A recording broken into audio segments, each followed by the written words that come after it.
rôle de l'EMG est très important parce qu'il va permettre d'authentifier la neuropathie périphérique. On se trouve devant un patient qui vient avec des troubles d'équilibre, des fourmillements dans les extrémités, qui peut avoir des difficultés à la marche, le pied qui tape en marchant ou qui accroche. Et l'examen clinique neurologique permet de préciser les choses déjà avec l'examen de la motricité, de la sensibilité, des réflexes. Et l'électroneuromyogramme, qu'on appelle ENMG, est un examen qui va permettre d'objectiver l'atteinte des troncs nerveux. On va mesurer la vitesse de conduction nerveuse, l'amplitude des réponses motrices, sensitives, et tout ça va nous donner des informations très précises sur l'atteinte du système nerveux périphérique, dire il y a une neuropathie ou il n'y a pas de neuropathie. C'est un examen qui est très utile pour faire le diagnostic, pour quantifier l'importance de l'atteinte en plus de l'examen clinique.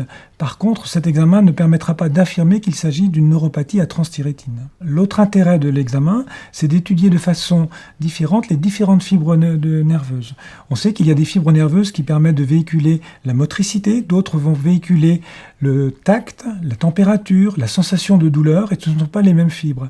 Les grosses fibres nerveuses, celles qui ont un diamètre plus important, véhiculent notamment la motricité, la vibration, le tact quand on appuie sur la main, au contraire des petites fibres nerveuses qui véhiculent la douleur ou la sensibilité au chaud ou au froid ou encore la sudation. Et malheureusement, l'électromyogramme explore beaucoup moins bien ces petites fibres. Certains de ces outils permettent de le faire, comme un test qu'on appelle la réponse cutanée sympathique, permet de faire cette étude.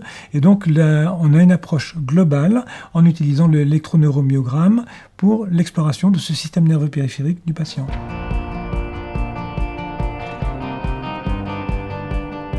C'est un rôle que je trouve moins important que celui du diagnostic. L'importance de l'EMG dans le suivi, c'est un outil parmi d'autres. L'élément le plus important, quand on voit le patient, c'est ce qu'il nous dit. C'est son interrogatoire, c'est la description qu'il peut apporter d'une évolution de sa maladie, en mieux ou en moins bien, de ces signes qu'il va nous rapporter.